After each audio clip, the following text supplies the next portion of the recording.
Hello, everybody. My name is Ibrahim Abdul, and my presentation is entitled An Analysis into Doxware.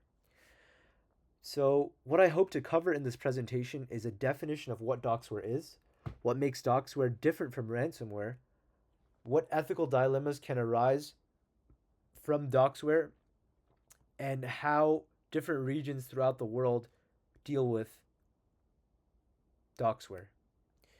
So, just a bit of background information. What is Doxware? So linguistically, doxware is a word combination coming from doxing and ransomware. And it's been described by many experts as one of the most invasive and psychologically coercive cyber extortation tactics used today. So, what distinguishes doxing, doxware from traditional ransomware? The main distinguishing factor between standard ransomware and doxware is that standard ransomware encrypts a victim's data until a ransom is paid. However, when it comes to doxware, it threatens the victim to leak their stolen information in a public platform. So this adds a layer of blackmailing and definitely intensifies the ethical and legal intricacies of data extortation. Attacks like doxware have ethical consequences that go far beyond just financial harm. When a victim's confidential data is leaked, they face violation of privacy, harm to their reputation, and possible legal ramifications. An example of this is in the healthcare sector. Many healthcare institutions hold classified patient information, and laws in the US, such as HIPAA and GDPR in Europe, respectively, are put in place to protect patient sensitive information.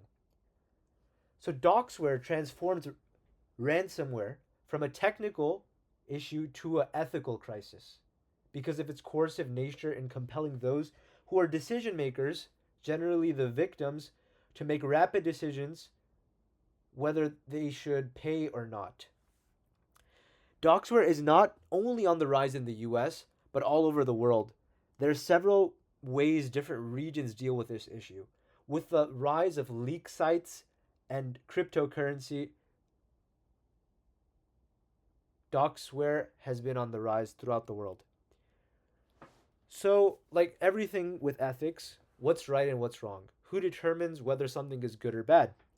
So, within this presentation, I want to discuss basically two primary perspectives. One of them is the utilitarian perspective, and the other being the deontological perspective. So, what is the utilitarian perspective for ethics? So, essentially, it states that actions are determined to be good or bad based on the pursuit of the greatest overall good and their consequences. So, based on this point of view, the use of doxware is undoubtedly unethical. Nobody doubts that the use of doxware or people doxing is unethical. The, the slight difference, as you'll see, is how we deal with the solution. So, we believe that using the utilitarian perspective, that doxware is unethical because it increases suffering, it diminishes trust, uh, and it's morally unacceptable. However, the moral dilemma comes in constantly because individuals are forced whether to pay or not. So payment could be justified under the utilitarian ethics as it prevents disastrous exposure. However, doing so sustains criminal activity and in a long term increases harm. So this causes collective damage to society, and it's not outweighed by a short term benefit for a single individual or organization because these payments assist in normalizing cyber extortation. When it comes to the deontological perspective, this is also known as the Kantian ethics. This essentially says that um, actions are judged based on the adherence to duty and universal moral law instead of outcomes. So, from this standpoint, the use of doxware ransoms, as well as their payments, are a violation of ethical duty. With regards to the attackers, they treat victims purely as a means to the end. And organizations that pay encourage unethical conduct. A prominent example of when deontological ethics were used was in 2020, 2022, 2022. So essentially, what happened was the Irish Health Service executive refused to pay ransomware demand. So instead of paying and giving into the attacker's demands, he used honest restoration.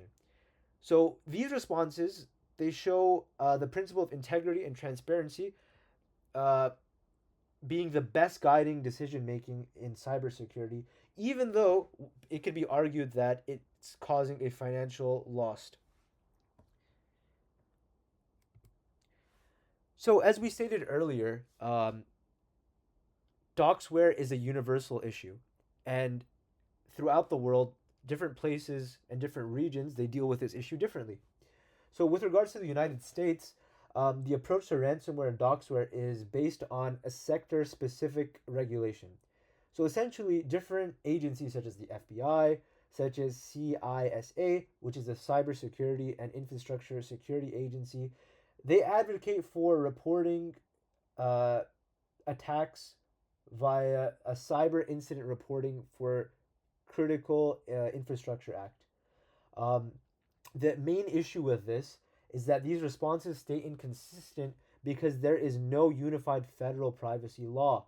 So organizations are uncertain about disclosure obligations because of the lack of clarity with national data protection standards. However, in Europe, so the EU utilizes a standard legal model through the General Data Protection Regulation called abbreviated as GDPR.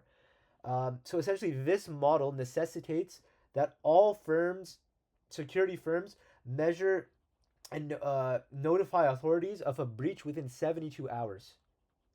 So convenience and short-term economic protection are not given precedence over transparency and accountability. So due to this due to this centralized legal model, organizations based in the EU report a higher compliance than that of others, especially in America. Other countries throughout the world, such as Africa, still use the African Union's Malbado Convention cybersecurity data personal data protection. However, due to lack of resources and standardization, it becomes very difficult to keep track and report these crimes. Certain countries in East and Southeast Asia, such as Singapore and Japan, have taken steps to update their privacy legislation as well. So, global analysis. The approaches conducted by different regions highlights the different in ethical priorities. So what I mean by this is that the EU, for example, they use the deontological obligation through strict legal demands. The US uses the pragmatic utilitarianism based on flexibility and individual responsibility. African countries express a hybrid of both frameworks. And in conclusion, Docsware is a unique form because it's a combination between morality, technology, and global governance.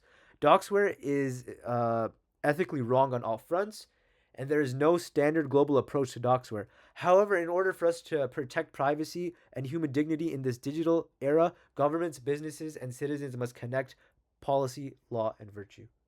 Thank you so much.